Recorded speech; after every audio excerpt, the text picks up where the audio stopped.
starting. Get in here. No, it's all right. It's starting. We've got time. Don't be silly.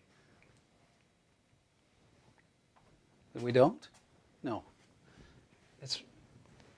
We got some time, right, Chris? How long do we have? We're live. We're live. Okay, well, Welcome. hey, everybody. Welcome to Marriage Monday. It's good to see you here with us. What's today? It's Marriage Monday. It's Monday, right? And Monday is Marriage Monday.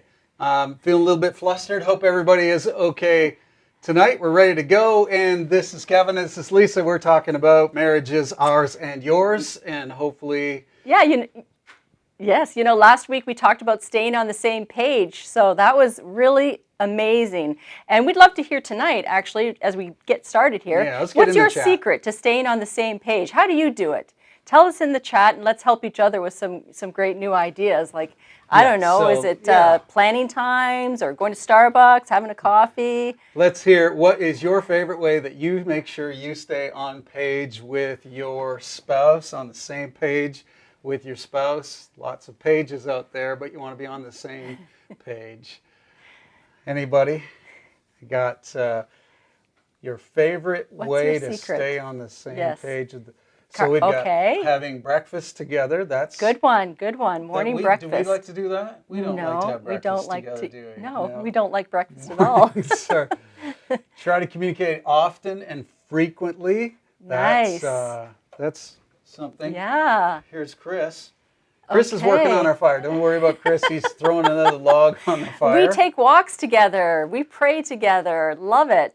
Pillow talks. Pillow fights. Planning together. Pillow fights, pillow talks.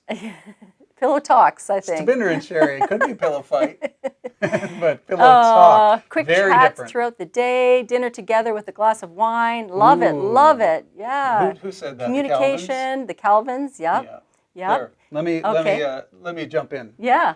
So praying in the morning. Here, I knew eventually one would come. Doing keto together. Keto.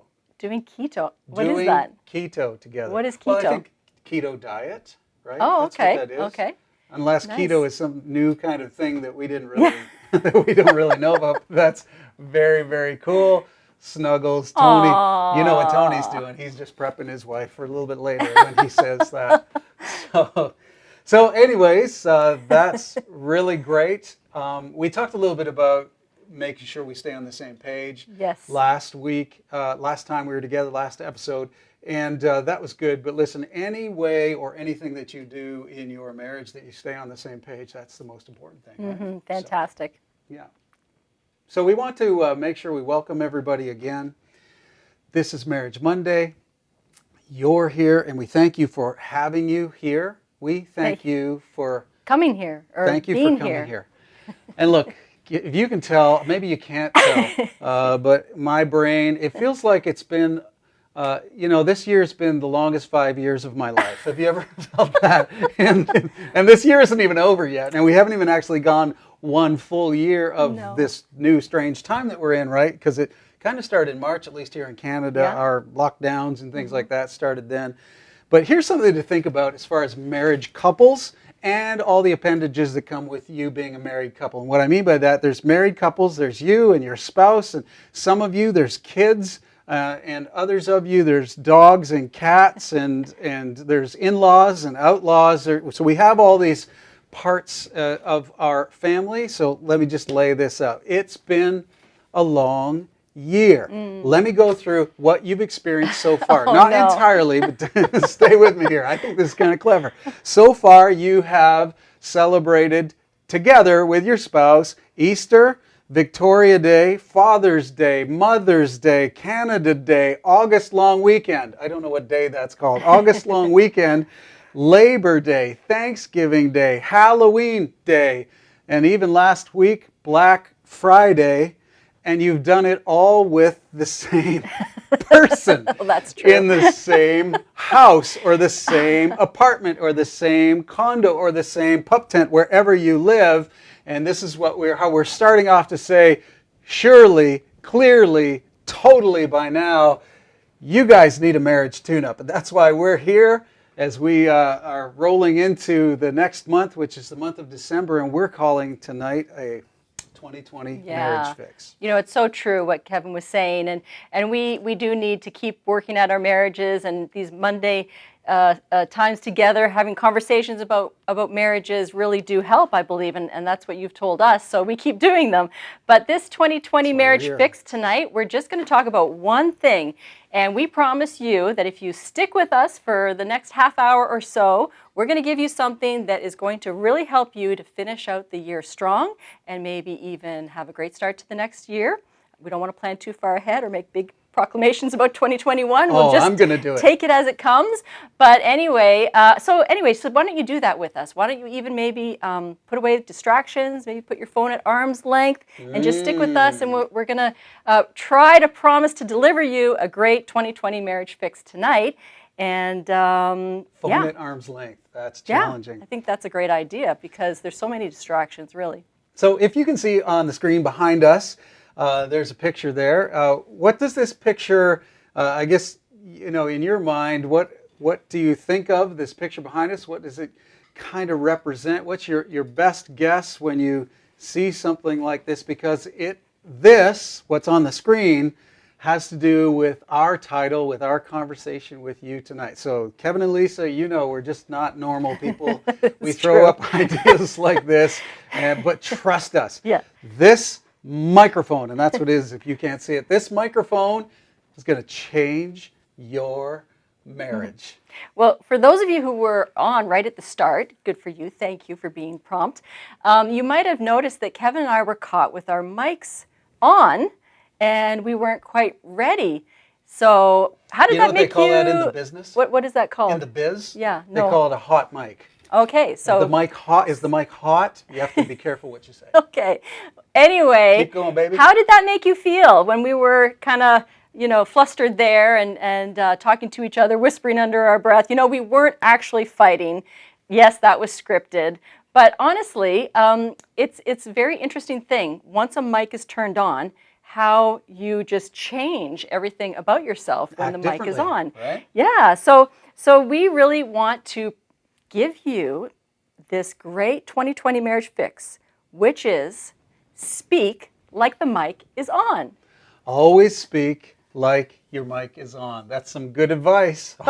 But first, you're going to give us an announcement. Then we're going to get into this amazing marriage fix. All right, so that was a bit of a tease. Don't forget the announcement. That was a bit of a tease. So here's, it's so good to have you with us. Here's some things I just want to remind you of before we get going forward. The next couple weeks, of course, tonight we're here. So this week our episode is rolling. And we've got 2 more episodes after this that are going to be 2020 Marriage Fix. We're going to come up with some other good things that you really need before you roll into the holidays and other things that you roll into. So we're going to be back for the next couple weeks. And then also, we're really, really excited about this. We dropped it last week. We're going to drop it this week, probably talk about it in the next couple weeks. But I'm especially excited, and I think you are too, because in 2021, we're rolling out, we're announcing a very special day, or a very special weekend, which we are calling, at least I am calling, Kevin and Lisa's Great Big Marriage Thing. Kevin and Lisa's Great Big Marriage Thing. So we're having in 2021, you stay with us. Yes. You're going to hear more announcements. Yes. We're going to get you get you to the right websites and stuff like this. But a very special marriage day is coming. And here's the good news. You want to block off the weekend, or at least you want to block off February 6th, which is a Saturday. And that's going to be Kevin and Lisa's Great Big Marriage Thing. Or you want to block off that whole weekend and kind of make it a marriage thing for you and your spouse, or a marriage. What did you call it last week? There were weird names you were referring to. A marriage retreat. A marriage retreat? Mm-hmm. Who wants a marriage retreat? A great big marriage thing. What else did you call it? A marriage conference. Conference. Boo. Who wants a conference? You want a great big marriage thing. So February 6th, get ready for that. We're going to talk about it a lot more, and you want to hang around to hear about that. Kevin and Lisa's Great Big Marriage thing. Yeah, please join us and put that in your calendar. So we really do speak differently when our mic is on.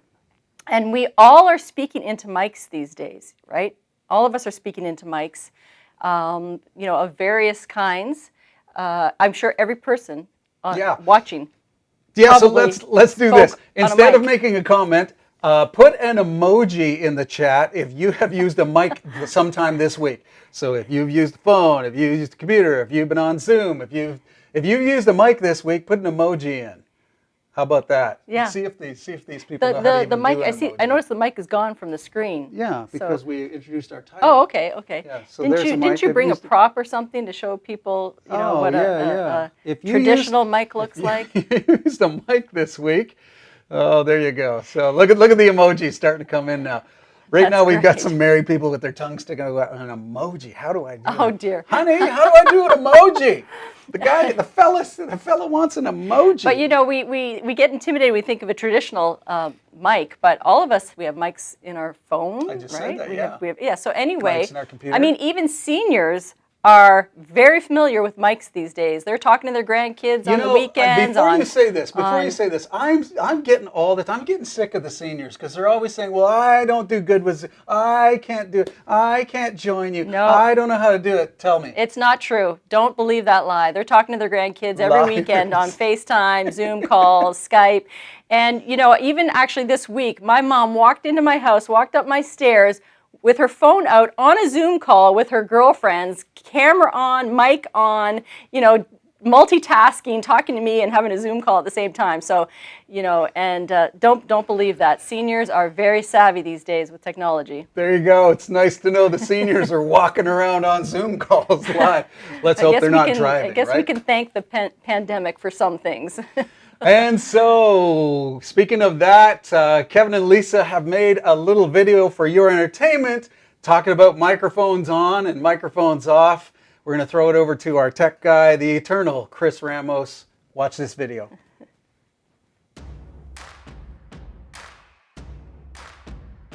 And we dream about marriages. Others of us, we might be feeling with this visual here a little bit more, just kind of. Let me read another scripture from the book of Proverbs here. Sure. And it's concerning and it's unnerving to us all.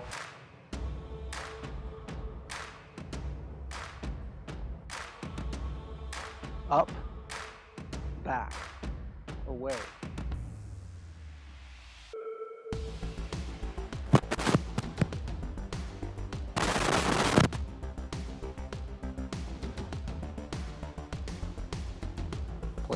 Place it on. You want to do it? My friend Chris, everybody. Hi, everyone. My tech guy. Sorry, everybody.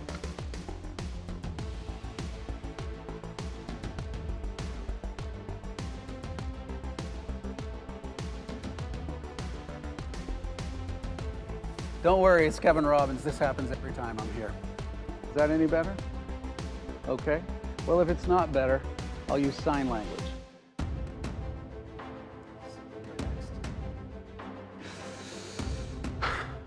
Life's just not that simple. Yeah. So how you feeling? It is such a unique time in every aspect. Sorry, I got caught off guard there.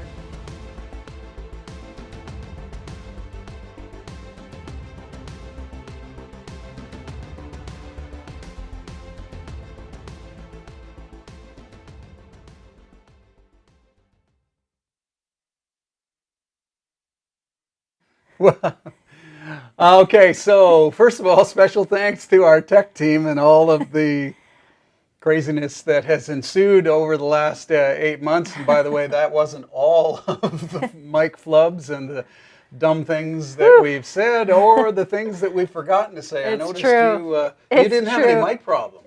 You never have mic problems.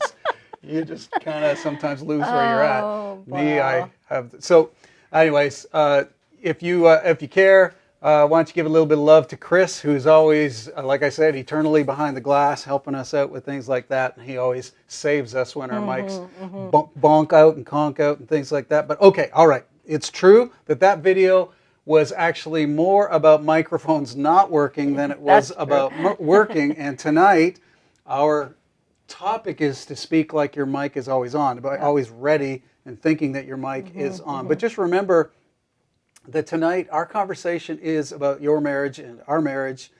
But when it comes to speaking about and thinking that your mic is on, it's so much more even than marriage, isn't it? We're going to talk about marriage tonight, but thinking about the fact that the way you say things and how you say them, it applies in your home, certainly. It applies at your work, certainly. It applies just in every aspect of life, raising children, talking to extended family, etc., etc. But where it really, really comes down to where we live is in your marriage with your spouse. So, you know, I don't know if some of you guys know this, but there's really so many cringe-worthy moments that politicians have had. You were telling me about them today. When their mics some were scary hot, ones too. And they didn't know that gosh. they were on. I mean, Ronald Reagan has a famous one just recently. Our Prime Minister of Canada, Justin Trudeau, not super recently, but he was caught with some other politicians in the world saying something disparaging about another politician in the world, another country leader, just because you weren't aware of your microphone being on. So we get into trouble, don't we, when we are saying things and everybody can hear it. It's just because we're kind of thoughtless, right? Yeah. So we want to talk about real life, real marriage, and if you just decided to think when it comes to your spouse, start speaking like your mic is always on. Start thinking before you speak. That's what this is a little bit tonight about, and being respectful. We think that's going to change you. That's great. It's so true. You know, we would be horrified as those examples. I mean, it's horrifying to say things when you think that it's just, you know, you and somebody next to you, but then you find out it's a whole greater audience. That's just so frightening to us. And yet we're so not frightened to say things just, you know, fly off the handle with our spouses, or, you know, unfiltered and Good point. you know, and so we just want to talk about that for a few minutes. And if this coming week and the weeks to come, if you could just think, speak like my mic is on, that would be so amazing. I think some of the things that we definitely would never want, like if we knew our mics were on, we wouldn't want to show sort of the full, you know, panoply. Yeah. We wouldn't want to just sort of display Cornucopia. just how angry we can get if we knew that our mic was on, right? Anger. We wouldn't want to show that to the world. And you know, we all get angry. We all get angry. I mean, and we get angry over the silliest things. We get angry over, you know, stubbing our toe, or the vacuum not working, or, you know, the something spills on the floor. Like, we get angry. I'm sort of sharing my own things. Sorry, are we going through our schedules now? But I'm just saying that, and then we take that out, you know, on each other. Those are small ways, but even bigger ways, just in sort of just the plethora of examples of ways that we can get angry. We would never show that to the world. We would never show that if we knew that our mic was on. So, you know, I think this is just a great concept. Speak like your mic is on. Yeah. Yeah, because anger towards your spouse, here's some things that we know. Look, this is not rocket science, right? You know this to be true. Speaking to your spouse in any form of anger increases, now listen to this, it increases their anxiety. It lowers, maybe I should pause here. This is really intense. It lowers your spouse's ability to trust you. Wow, if that's you so speak true. with anger So in your true. voice, it weakens their confidence in who you are and your personal personality, and it increases their irritability. Also, we know from studies that living and speaking in the context of anger also brings harm on you physically, in your physical health. Absolutely. So we pause for a minute just to think about Ephesians chapter 4 and verse 6. Ephesians chapter 4 and verse 6, pretty popular passage if you're a churchgoer, maybe not so much if you're not. Ephesians chapter 4 and verse 6 says this: in your anger, or the version that I read most recently, be angry and do not sin. That's interesting. Be angry and do not sin. Now, I love the way that wording is, because it kind of, God is kind of giving a nod to the fact that anger is actually not the problem. Anger does exist, like Lisa says. But the toxicity of anger that I already mentioned increasing your anxiety and lowering your ability to trust and making you more irritable and them more irritable and harming your own health comes out of not the anger itself, but the out of control that makes its home in anger, right? The harshness that makes its home in anger that lives inside, the harmfulness that lives inside. If you're a believer in God, here's a church word, the sinfulness that lives inside of anger, that's actually the problem. So God does this cut down the middle and say, look, anger happens. Anger, you're going to be angry sometime. You can't just sort of Pollyanna through this world. But this is where a lot of us need to check ourselves in our anger. What are you really releasing there? You know, if your mic is on, what are you really saying to the person? And the fact that you wouldn't show that anger if the mic was on should tell us, it indicates that we know it's not right. Right. You know, we would never, it wouldn't be flattering. If your mic was hot to other people, either in the house or in the world. So what about being whiny? You know, I think also I've done it. If our mic was on, we would not want to whine and complain and, you know, because, well, why? Why would we not want to do that? I just think to myself that it sounds pathetic, right? I feel I sound pathetic. I wouldn't want other people, wouldn't want you to hear me when I get whiny. And I'm not going to after tonight. That's my 2020 marriage fix. Cheers. So, you know, it is. It's very weak when we are whiny. We're being weak in those moments, and we wouldn't be like that if our mic was on. Yeah, whininess comes up in interesting forms in marriages. I mean, there's just the old-fashioned whininess, and okay, yeah. But with your spouse, right? What kind of whininess do you have? There's kind of the classic go-to whiny statement is, man, I've just been working. Man, I've been working my butt off. My schedule's killing me. Do you ever find, maybe not even with your spouse, but even with coworkers, is that your first go-to thing all the time? You always have to justify how exhausted, how late you are, how this, how that. That's kind of a whininess, right? And if you're saying it to the person that you're in this life with, you're married to, it's a whininess that kind of happens over and over and over again. Or the famous, you know, oh, man, I'm just crazy, busy. The whininess that manipulates a little bit. It's I'm just trying to do all this and keep up with the kids and take care of the kids, and I'm trying to pay our bills, and I'm trying to keep us afloat. Sounds noble, doesn't it? But not really. We all really know inside, it's not that noble. Sometimes it's it seems, of a whiny. and it seems like it shifts from whiny to blaming, you know, to you know, poor me and self-pity. And well, that's what it's whininess is. Sorry to interrupt you. That's what whininess is, really. It's this desire to get your spouse to feel your pain. So we whine. Actually, your spouse probably is pretty willing to hear and feel your pain from time to time. But we think, I want you to feel my pain, but I don't want to articulate it. I don't want to, you know, go through the humiliation of admitting that I'm in some kind of pain. And so we spin it that way. So we make the other be in pain too. I guess that's we're right. in pain. And that's why it's really wrong to do. Because at best, when you whine, at best, your spouse is going to feel pity towards you. I don't know if that's your goal in life. I really would love for them just to feel pity for me. I think sometimes we get doing so poorly, we do want our spouse to feel pity for it. But at best, they're just going to feel pity for you.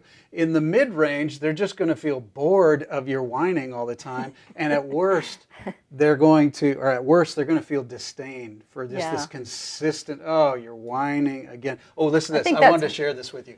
There was a study in SUNY, SUNY. It's a New York University. They did a study. It was published in the Journal of Social and Evolutionary and Cultural Psychology.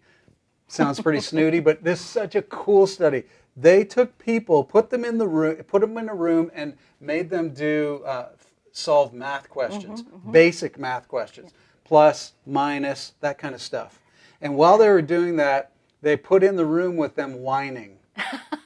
They put the sounds of someone whining. Wow. And everybody couldn't finish the basic math. Because whining just sort of is this, you know, we talk about evolutionary. Nails on the chalkboard kind of exactly thing. You know? Right. Yeah. But it does something to our brain, and it ain't a good thing, right? So wouldn't it be good as you go throughout this next 7 days and that that desire to whine comes on you and you just lean back and go, oh, I remember Marriage Monday. I need to speak like my mic is on. Yeah, absolutely. And you can see how we can start tuning each other out too when we're whining and What's complaining. that? Yeah, exactly. Okay, well, that was very interesting. So, I think that speaking, So we've talked about speaking like anger. we've talked Sorry, about babe. anger And whining. and whining, and the bottom line is speak Like your like mic your is mic on. is on, right? Yeah, the mic is hot. So I think another interesting thing we can do when we're not mic'd, when we're not speaking like our mic is on, is just speak with that kind of passive aggressiveness that is, really trying to make a point without making a point. I just love that. Actually. So I think you could share with everybody about passive, and not because of anything. Are you burning me publicly on the internet? I'm not. But passive aggressiveness. Why don't you define for us what passive aggressive is? Well, since I have such a long and luscious history with passive aggressiveness. Oh no, honey. I come from a long line of people who are passively aggressive. It's in my DNA. Oh dear. So to be passive aggressive is to express feelings indirectly instead of openly talking about them. Right. So someone who uses passive aggression may feel angry on the inside, may feel irritated on the inside, or resentful on the inside, or frustrated on the inside. You ever felt any of these feelings? But here's the trick. You act totally neutral. You act pleasant. You act First even of all, cheerful. Can I just say, I can't do that. I can't even do it. You can't. That's why I have to explain it to you right now.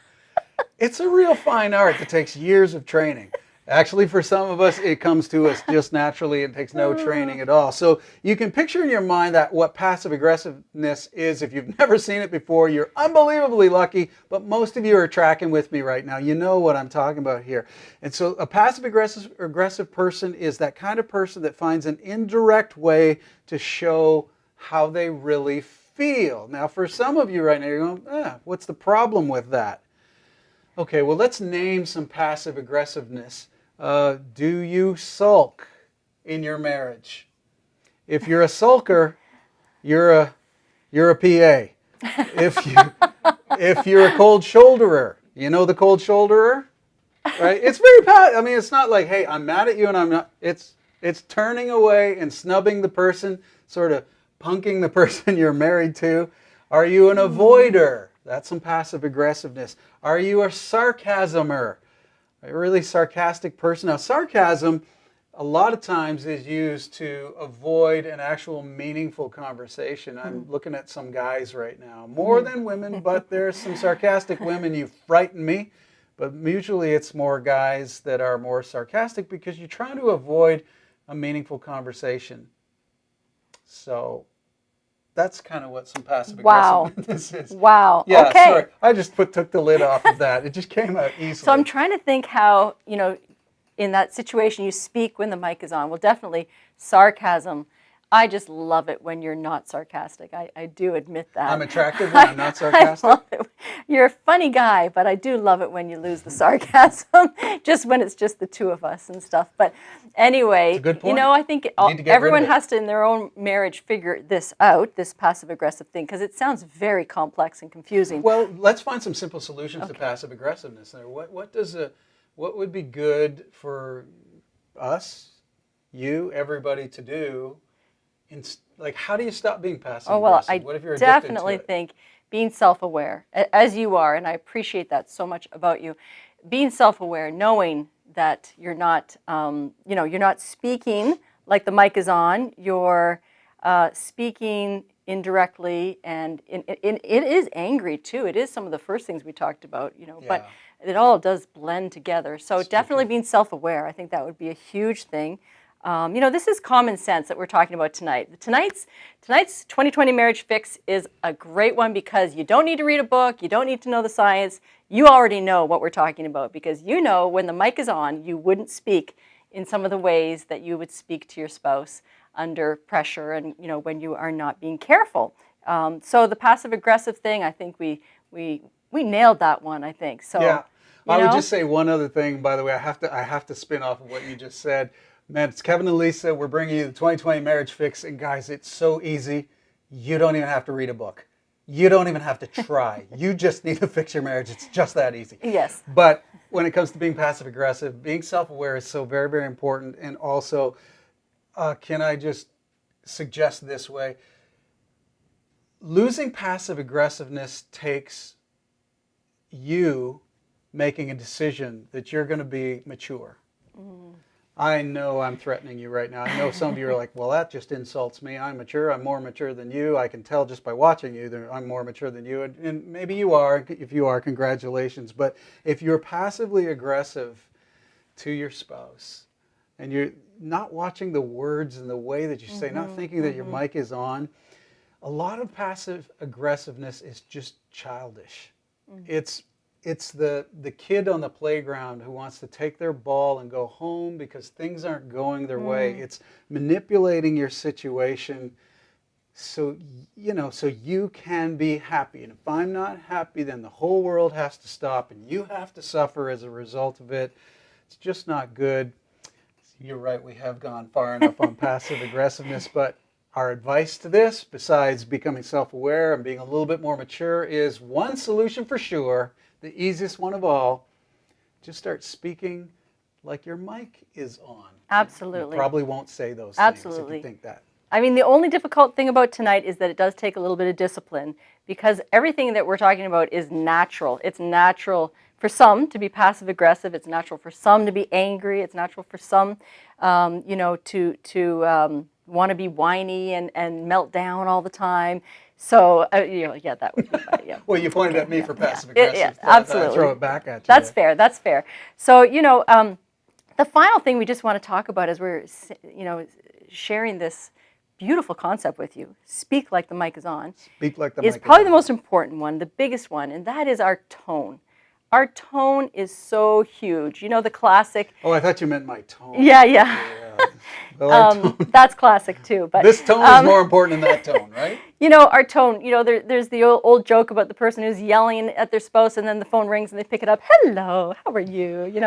It's amazing how we can our brain, and we think we're so slow, but no, we can switch. Okay, we seriously, can switch so give me fast. an emoji or a check mark or something if any of you have ever done that. Have you ever been full bore into a fight or being snotty with each other? Yeah, Come on. Hello. Let's be honest. Let's be honest. Awesome. I mean, we all need this. We all need tonight's 2020 Marriage Fix. Yeah, sorry to interrupt you. That's okay. So, the thing about tone is it bleeds into everything. Yeah. Everything. It bleeds into, anger, whining, the passive aggressiveness. Tone covers all of our communication. So important to really watch our tone. And again, you could say, well, I don't know what you're talking about. What's tone? But we do know, because like we use that example of the telephone and how we know how not to sound when, people who we don't know are listening. And so, even tonight when we started out, Kevin came in, I was stressed out. My tone was stressed out. Her tone was definitely stressed. I was afraid because we were starting. And, what was my tone like? And you Besides clued out. You were, I don't know, kind of like disregarding me or belittling, no, dismissive. It's fine. Yeah, dismissive, defensive, if we haven't started, this goes back and forth like lightning speed between couples when we're not careful. Yep. And so the tone is huge. Yeah. So if you're thinking about what our title is tonight, Speak Like the Mic is On, you just got to know this. This is probably the hardest thing for all of us, the tone. The tone is the most slippery one. The tone is the one that we lie about the most. What? Lie? What? Us? No, we don't lie. The tone is what we lie about the most. And when I say that, have you found yourself in that situation? And listen, we do marriage counseling all the time. You sit down with a couple and you say, okay, what happened? Why don't you tell us what happened? And she begins and says, well, I just said this. And then he said this. And then his comeback is, no, what I said was just, honey, do you want to do this? And then she freaked out. Everybody's tone is innocent and everybody's lying about their tone. So we even the tone in our head, we can fool ourselves with it, right? We think, oh, I'm not being that harsh. I'm not sending vibes, but tone is all about vibe, right? So how you speak to your partner determines how your relationship is going to go. I don't know if you're taking notes, but you should write that one down. How you speak to each other determines the direction your life's going to go, determines the direction your marriage is going to go. This is so huge. How you speak to each other is either your North Star or your volcano. I don't even know what you do, and the opposite of North Star, which is going to guide you, right? Yeah. So your tone is so much more important than you think. And if you find your marriage is really kind of hitting the rocks lately, or if you find your marriage is like, man, we're 8 months into this quarantine and I've gone through every holiday and I'm getting really tired of this person, man, I can tell you your tone needs to be addressed with each other. And so you got to really be mindful of your tone. And we're suggesting to start, at least in that way, speak like your mic is on. You know, we have heard this before, and we'll say it ourselves. If you've got children in your marriage, if you and your spouse have kids, or kids are in your house, just remember this: marriage, and frankly everything else, is caught, not taught. A lot of us think we teach our children. They catch it. Yeah. They catch tone. And then they grow up and they become kind of the way they are based on the tone that they heard. It's also the same in many other areas as well. I mean, if you want your kids to be good with budgeting and stuff like that, budgeting is caught as much as it's taught. It's true. So when it comes to, hey, I'd really love my kids to have a nice, healthy marriage, and I'd love them to experience this or that, just remember, hey, it's all about tone. Yes. And your kids catch. Your kids would benefit if you speak no like rhyme the here. mic is on. Yes. It's caught, not taught, but it doesn't rhyme with catch, not taught. Anyway, so thank you. Could you say that again? Because I just got in a loop. Your kids would just benefit so greatly if you took this 2020 marriage fix to the bank and speak like your mic is on. All right, so we need to start wrapping up here. So we just want to say this. Let me say this for those of you who are feeling discouraged, mad, or angry, have already thrown something at the screen, or are thinking about clicking off right now. Because, oh, they don't understand my problems. Oh, this is so easy. Oh, why don't they talk about real life? Okay, here's what I would say to you about that. We think that life would be better if just this week you decided, what if my mic was on? What she hears me say, what if I tried to change that? But guys, we get it. We get it. Your marriage is supposed to be like a safe place, right? It's supposed to be a place where, because this is what some of you are going, I want to be real. I want to be relaxed. I want to be safe. You telling me I always got to be on my game? Okay, we get it, right? Life, especially with the person that you're going to go through life with, you get to not to be on your game all the time. You can come and flop on the couch and go, blah, I've had a bad day. Okay, we get it. That's the way life is, and that's the way marriage should be. Marriage should be relaxed and real and safe. So we're not suggesting that you can't be real, but we are suggesting that, in your marriage, of course, when we fall, we all catch each other. Yes. We believe in that. But just consider this. If you altered the way that you talk to each other, would that create some good this week in your marriage? Yeah, absolutely. Like Kevin said, we're not talking about being fake and not being real with each other, but we are talking about not hurting each other. So, I don't think if we want to be safe in our marriage, we've got to be safe for each other. So speaking like your mic is on is a great thing for you to focus on. We just trust us this week. It's a great thing for you to focus on, and also just knowing that you're still going to be very real, even if you focus on speaking like your mic is on. You're you, we're us. We're all still going to be very real with each other, but maybe we'll just be a little more careful with the most precious relationship on this earth, and not hurt each other in the process of being real. So. That's good. And that's why we have referenced, we did it last week, we referenced Matthew chapter 19, verse 6, which is that famous kind of churchy, at the church getting married statement, which is, what God has joined together, let no one or no thing separate. That's That's why last week we said you gotta Love get that, on the love same that, page so nothing separates you Yeah. for your 2020 marriage fix. And today we're saying, man, speak like your mic is on. You're about to go through another holiday season. You're going to be with each other. You're going to be with kids if you got them, or your hamsters and gerbils and dogs and cats. Everybody feels your tone. And wouldn't your marriage be better if you decided to speak like your mic is on? Anything else we need to tell them? No, wanna that tell 'em we're thanks. grateful for them. Yeah, that it's we good to like have you them, here. that we're glad to be together. So this has been another session of Marriage Monday with Kevin and Lisa, and we want you to join us again next Monday. We'll be back here actually for the next 2, and that has been our offering to you, Yes. as we've said. Yes. That's your marriage, your 2020 marriage fix. Good night. Good night.